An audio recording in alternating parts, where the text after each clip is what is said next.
नमस्कार जंटी में स्वागत आपका। मैं हूं योगेंद्र। आप देख रहे हैं नारी और नारी में हम बात करेंगे राजस्थान विधानसभा और पूरे सत्र के दरमियान अगर हम बात करें, बजट भी आया, कई महत्वपूर्ण मुद्दे भी हुए जिनको लेकर हम चर्चा करेंगे और खासकर महिलाओं से जुड़े मुद्दों पर कैसा एक्सपीरियंस रहा। हमारे साथ 5 बार के विधायक अनीता बघेल जी हैं और शिखा मील बराला जी हैं, पहली पारी खेल रही हैं, डॉक्टर हैं पेशे से।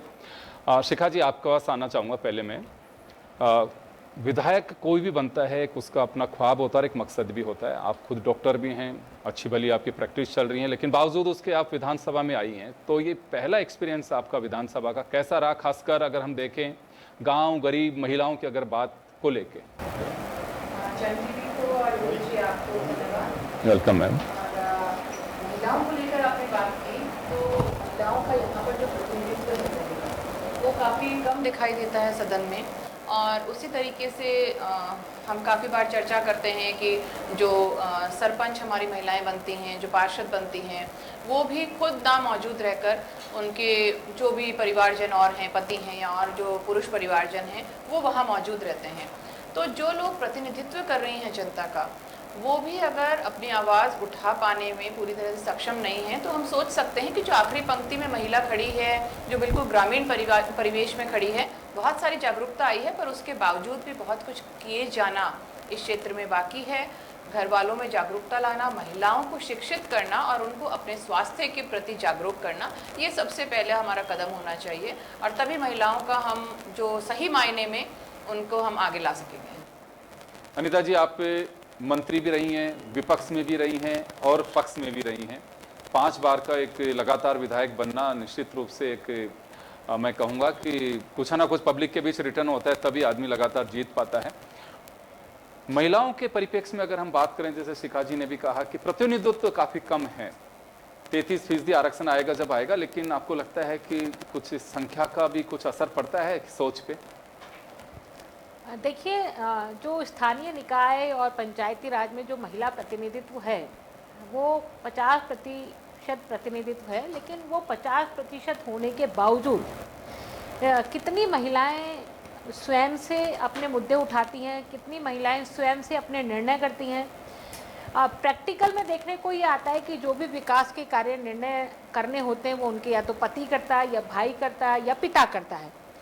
तो ऐसी स्थिति में जब विकास के कार्यों का निर्णय वो स्वयं नहीं कर सकती, तो फिर महिला मुद्दा और अपनी बात कहना बहुत दूर की कोड़ी साबित होता है। इसलिए बहुत अधिक वर्क करने की अभी आवश्यकता है। और जो शिखा जी ने कहा, मुख्य बिंदु है महिलाओं का शिक्षित होना, क्योंकि हमने महिलाओं को प्रतिनिधित्व तो दिया है, लेकिन प्रतिनिधित्व के साथ में वो स्वयं से उसका नेतृत्व करे, इसके लिए उसको शिक्षित होना बहुत आवश्यक है। वो आज भी मुझे लगता है कि सिर्फ शिक्षा किताबी ज्ञान तक सीमित रह गई है और वो किताबी ज्ञान उसको नेतृत्व नहीं सिखाता। और दूसरी बात रही कि आने वाले समय में हम किस तरह से देखते हैं। देखिए, माननीय प्रधानमंत्री जी ने 33% आरक्षण की बात की है, तो वो 33% आरक्षण कैसे मिलेगा महिलाओं को, जब स्थानीय निकाय में 50% आरक्षण है, उसके बावजूद भी जो प्रैक्टिकल में हम देखते हैं वो उस तरह से आउटपुट नहीं निकाल पा रही। तो जब स्थानीय निकाय में नहीं निकाल पा रही, तो उसके लिए कितनी बड़ी वर्कफोर्स की ज़रूरत है, मतलब आपको कितना तैयारी करनी है, और उसके लिए राजनीतिक दलों में महिलाओं का कितना प्रतिनिधित्व है, महिलाओं को कितने पद दिए जाते हैं, ये बहुत ज़रूरी है। क्योंकि शुरुआत उसकी अपने राजनीतिक दल से ही होगी, तभी वो लोकसभा और विधानसभाओं में इतना ठीक प्रकार से प्रतिनिधित्व कर सकेगी। तो मुझे लगता है कि सिर्फ सैद्धांतिक रूप से नहीं, सिर्फ कानून बना करके इसकी पालना नहीं की जा सकती। हमको कानून के अलावा अपने अपने दलों में, अपने अपने जो संस्थाएं हैं, उनमें भी महिलाओं को मोटिवेट करना पड़ेगा, तभी जाकर के हम उस उद्देश्य की प्राप्ति कर पाएंगे जब आधी आबादी आपका नेतृत्व करती दिखाई दे। लेकिन पॉलिटिकल पार्टीज में अगर हम देखें तो महिलाओं का प्रतिनिधित्व सफिशिएंट है, अपने अपने प्रकोष्ठ बने हुए हैं, मोर्चे बने हुए हैं। तो उस लिहाज से तो देखें, अगर चाहें, इच्छा शक्ति की बात है, तो राजनीतिक दल अभी भी महिलाओं को उतना प्रतिनिधित्व दे सकते हैं। क्योंकि ये सवाल मेरा इस वजह से है कि कहीं ना कहीं हाउस में हम देखते हैं संख्या का एक बड़ा मायना होता है। महिलाएं कम दिखती हैं तो वो जो वास्तव में आवाज है वो उतनी उठ नहीं पाती है। देखिए, जो बात राजनीतिक दल से शुरू हुई, तो आपने कहा कि राजनीतिक दल में महिलाओं का प्रतिनिधित्व है, निश्चित रूप से है, लेकिन उस राजनीतिक दल के नीति निर्धारण में महिलाओं की कितनी भूमिका है, उस राजनीतिक दल में महिलाओं की कितनी बात सुनी जाती है, महिला कोई बात कह रही है उसको लागू करने की हिम्मत है किसी राजनीतिक दल में? ये जब तक हिम्मत नहीं होगी तब तक आप जो है उस उद्देश्य की पूर्ति नहीं कर सकते। तो इसलिए राजनीतिक दलों में महिलाओं का प्रतिनिधित्व होने के बावजूद भी उसकी कितना महत्व है, उसकी बात का कितना महत्व है, या उसने जो कोई बात कही है उसको आप लागू कितना करा पा रहे हैं अपने दलों में, ये भी बहुत महत्वपूर्ण बात है। ये जब तक नहीं होगा तब तक हम संख्यात्मक दृष्टि से हम गिन सकते हैं कि महिलाएं इतनी हैं और पुरुष इतने हैं, लेकिन प्रभावी रूप से जो पूरा दल को नेतृत्व देता है, प्रभावी रूप से जो दल की रीति नीति में चेंजेस करने की जो बात है वो महिलाओं द्वारा यदि कही गई है तो कितना लोग मानते हैं, इस पर भी बहुत कुछ चीज़ें डिपेंड करती हैं। मैं एक बात और जानना चाहूँगा अनीता जी कि संख्या के आधार पे कहीं विधायी कार्य भी प्रभावित होता है कि महिलाओं का प्रतिनिधित्व कम है? देखिए, यदि महिलाएं अधिक होंगी तो विधायिका में जो निर्णय होते हैं उन निर्णयों में या जो कानून बनते हैं उस कानून में महिला का विचार महिला की दृष्टि से ही आएगा। मैं समझती हूँ कि महिला जितनी संवेदनशील तरीके से सामाजिक मुद्दों पर बात कर सकती है, बच्चों के मुद्दे पर बात कर सकती है, उतना पुरुष में संवेदनशीलता नहीं होती है। इसलिए विधायिका पे कोई प्रभाव डाल सकता है तो वो महिलाएं प्रभाव डाल सकती हैं, और वो महिलाएं तभी प्रभाव डाल सकती हैं जब उनकी संख्या अधिक हो, जब वो संख्या अधिक होने के साथ साथ में अपनी बात भी बेबाक तरीके से बिना किसी निडर के, मतलब बिना किसी से डरे हुए अपनी बात कहने में सक्षम है। शिखा जी, मैं एक बात जानना चाहूँगा यहाँ पे, क्योंकि बात महिलाओं की है, महिलाओं की बात हम इस वजह से कर रहे हैं कि अभी इतना प्रतिनिधित्व है नहीं। पार्टी लाइन से अलग हटके भी आप लोग आपस में कुछ चर्चाएं होती हैं जिसमें लगता हो कि प्रदेश की या कोई ऐसे मैटर्स हों जिसको लेके हमें उस पर चर्चा करनी चाहिए? देखिए, मेरा अभी यहाँ पर सदन में साल भर का एक्सपीरियंस है और हम लोग ज़रूर आपस में मिलते जुलते हैं। कमिटीज़ हैं, महिला बाल विकास कमेटी है, वहाँ पर हमारी चर्चाएं होती हैं।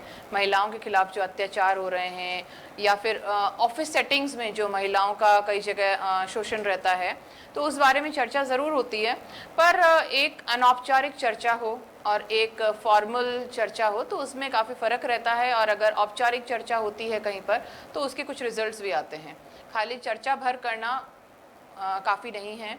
और अगर जैसा कि अभी अनीता जी ने कहा कि जब तक महिलाएं नीति निर्धारित करने में नहीं आएंगी तब तक हमारी चर्चाओं का बहुत ज़्यादा कोई मतलब निकलता नहीं है। अब आप अगर देखें तो पिछले 3 या 4 सरकारों के आप कार्यकाल देखें, जब भी बजट तैयार होता है और फाइनेंस मिनिस्टर के साथ में जो ब्यूरोक्रेसी की फ़ोटो आती है उसमें कितनी महिलाएं आपको दिखेंगी उस टीम में?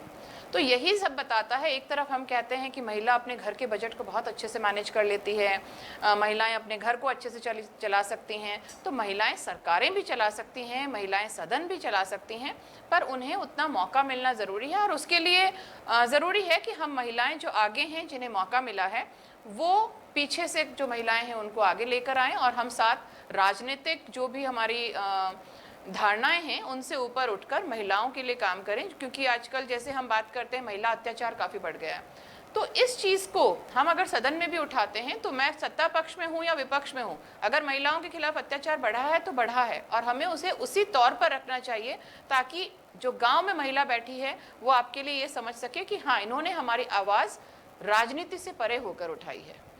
कभी ऐसा भी महसूस हुआ आपको कि पार्टी के बंधन में जो आवाज़ मुखर होनी चाहिए वो दब जाती है महिलाओं की?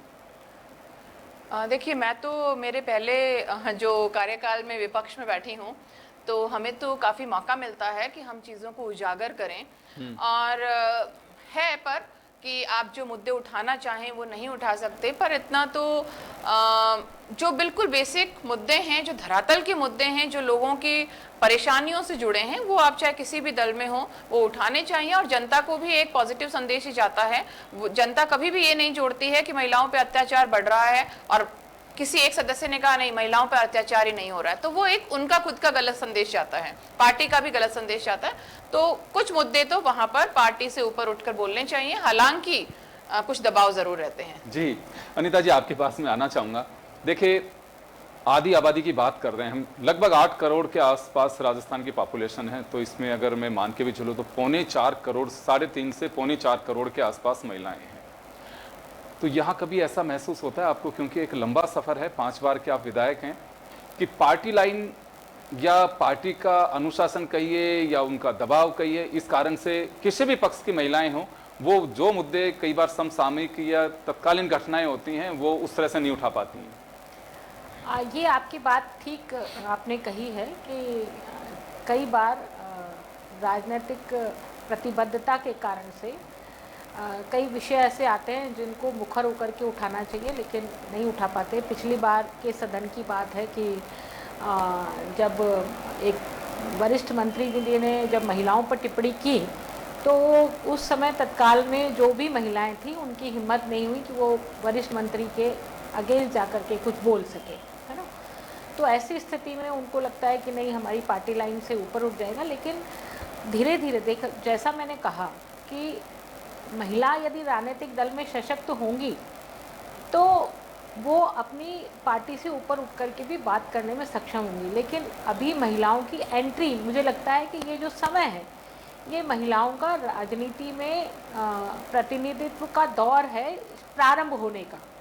और ऐसे प्रारंभिक दौर में आप अपेक्षा करो तो मुझे नहीं लगता है कि ये संभव है।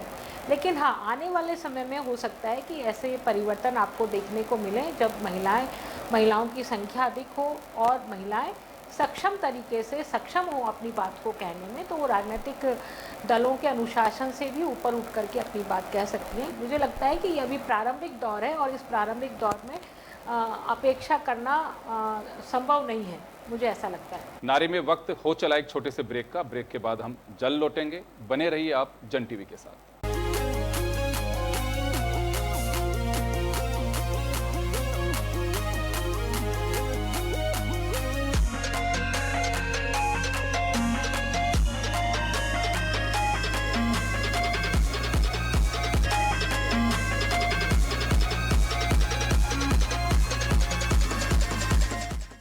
ब्रेक के बाद एक बार फिर आपका स्वागत है। आप देख रहे हैं नारी, और नारी में आज हम चर्चा कर रहे हैं राजस्थान विधानसभा की। मैं एक बात आप दोनों से जानना चाहूंगा, कभी ऐसा लगता है कि पानी पे चर्चा होती है, बिजली पे चर्चा होती है, दूसरी घटनाओं पे चर्चा होती है, और चर्चा अभी नहीं, मैं हर गवर्नमेंट के वक्त देख रहा हूँ, भैरव सिंह जी के वक्त से देख करके मुझे सौभाग्य मिला कि तब से कवरेज का मौका मिल रहा है। महिला अत्याचार को लेकर चर्चा होती है, लेकिन ये कभी चर्चा नहीं होती है कि महिलाओं को लेकर समग्र चर्चा होनी चाहिए कि महिलाओं ने डेवलपमेंट भी किया है, खुद के बूते दुनिया के लिए आइडल भी बनी है।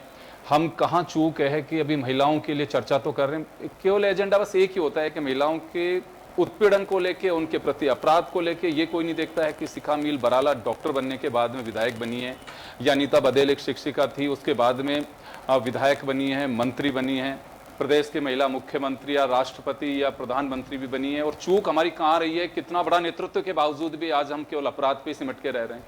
ये चर्चाएं क्यों नहीं होती? देखिए, मैंने कहा ना, जैसे ये चर्चाएं इसलिए नहीं होती क्योंकि ये उतना अहम मुद्दा नहीं है बाकी के लोगों के लिए जितना महिलाओं के लिए अहम मुद्दा। महिला की सुरक्षा का मुद्दा एक बहुत बड़ा मुद्दा है, लेकिन बाकी समाज के लोगों के लिए वो मुद्दा नहीं है।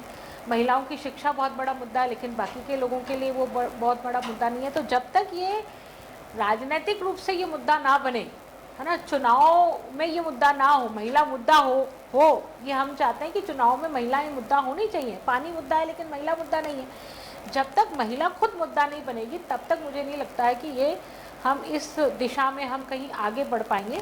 और जैसा आपने कहा कि महिलाओं ने अपनी प्रतिभा का लोहा मनवाया है, निश्चित रूप से, लेकिन वो महिलाएं कितनी भर हैं, है ना।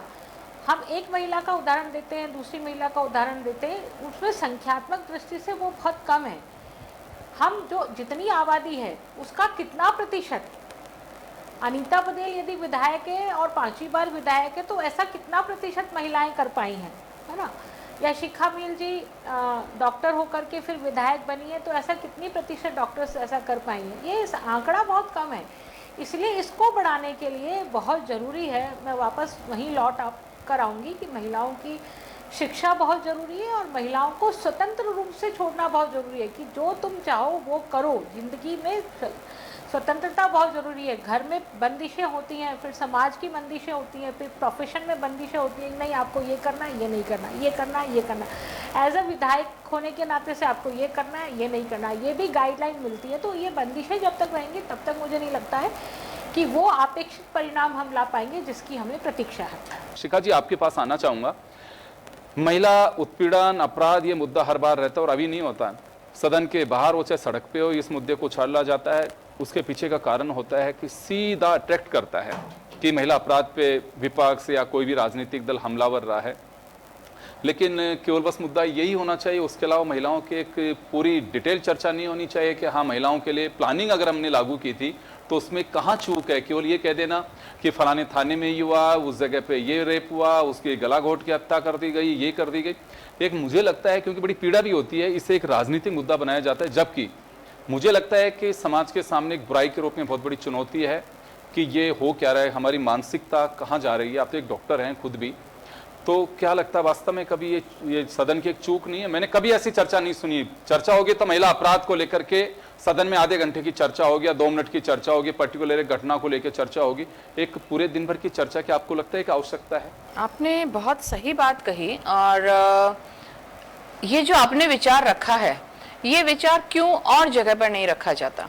सब शुरुआत आप सिर्फ चाहे बात सदन की करें, चाहे मीडिया की करें, आप मीडिया की फ्रंट पेजेस को देखें, जो प्रिंट मीडिया है, कितने % यहाँ पे महिलाओं का प्रतिनिधित्व है और उसमें कितने % कवरेज उनको फ्रंट पेज पे मिलती है। फ्रंट पेज की जो जगह होती है, वो जो भी घोटाले हैं या तो वो लेंगे, सकारात्मक कितनी खबरें फ्रंट पेज पर आती हैं। तो यहाँ से शुरुआत होती है लोगों की जागरूकता की।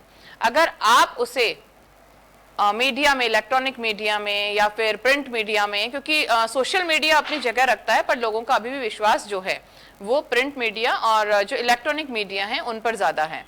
तो उन्हें वहाँ पर जगह मिलनी चाहिए। किसी महिला ने अगर अपने समाज के लिए थोड़ा भी कुछ अच्छा काम किया है या वो एक आइडल किसी के लिए बन सकते हैं, तो उन्हें वहाँ जगह मिलनी चाहिए। हम जैसे जो लोग प्रतिनिधि हैं, जो लोग पूरी जनता के साथ महिलाओं का खासकर प्रतिनिधित्व करती हैं, हमें कम्युनिटीज़ में जाकर उन लोगों को एनकरेज करना चाहिए।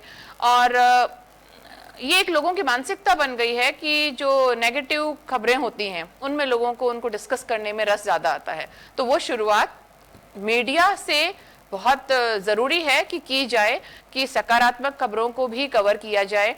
अच्छा किसने किया है वो डिस्कस नहीं करते, लेकिन कहाँ कोई घटना हो गई है, कहाँ बलात्कार हुआ है, कहाँ दुष्कर्म हुआ है, ऐसी घटनाओं को ज़्यादा बड़े लेवल पे कवर किया जाता है। और देखिए, राजनीति में तो है, राजनीतिक मुद्दा तो बनेगा। अगर आपने ही उसे मीडिया में सबसे ज़्यादा उजागर किया है, तो आप फोकस करें कि हम सकारात्मक दिशा में चलें, और साथ मिलकर अगर चलेंगे तो हम इन मुद्दों को भी आगे ला सकेंगे। सवाल जवाब भी विधानसभा में होते हैं कि लड़कियों के लिए आपने स्कूटी या साइकिल की स्कीम रखी, गार्गी पुरस्कार रखे, लेकिन फुलफिल क्यों नहीं हो पा रहा है, क्यों पिछड़ पा रही हैं? आपने माड़ा योजना के तहत लड़कियों के लिए हॉस्टल सीट ट्राइब में की है, उसकी क्या स्थिति है? प्रगति रिपोर्ट या प्रतिवेदन जिसको कहते हैं, वो भी वर्षों पुराने आते हैं, तो उससे एनालिसिस भी नहीं कर सकते हैं। रिपोर्ट्स जिस तरह की आनी चाहिए वो हाउस के अंदर अधिकारी जो बना करके देते हैं, तोते की तरह मंत्री भी वही पढ़ देते हैं। एक दौर मैंने देखा है, अगर मंत्री से गलत तरीके से अगर किसी अधिकारी ने उत्तर दिलवाया तो उसको सस्पेंड होते हुए भी देखा। डायरेक्टर्स को भी एपीओ किया गया है इसी सदन के अंदर कि गलत जवाब है मंत्री के द्वारा। लेकिन अभी हो क्या रहा है कि केवल बस जो कह दिया वो बोल दिया। अगर कोई संतुष्ट नहीं है सवाल के जवाब से भी, सत्ता पक्ष का हो चाहे विपक्ष का हो, तो वो कोई, मुझे लगता है, कोई प्रासंगिक नहीं माना जाता कि हाँ ठीक है जवाब आ गया, हम दिखवा लेंगे, देख लेंगे, इसका जवाब दे देंगे। तो शिखा जी, ये एक्सपीरियंस जो मैं खासकर महिलाओं को लेकर के मैं एक बार और आपसे बात करना चाहूँगा। पहले बैठा करते थे, मैं भी एक रोज़ कोट नहीं करना चाहूँगा, फोटो देख रहा था मैं, विधानसभा से जारी हुई। आप लोग विधायक हैं उसमें, लेकिन पूरे विधायक उसमें भी नहीं है। महिला दिवस के एक दिन पहले की फोटो है वो। तो क्या है कि कभी आप लोग चर्चा करते हैं सत्र के दौरान कि चले हम लोग बैठ करके बात करें कि हमारी कहीं चूक है जिसे हमें पूरा करवाना चाहिए, या सदन में चर्चा के लिए कुछ कहना चाहिए? या अनीता जी ने भी कहा पार्टी की बंदिश या बंधन दिखाई देता है उसमें कि नहीं, या खुल के नहीं बोल सकते?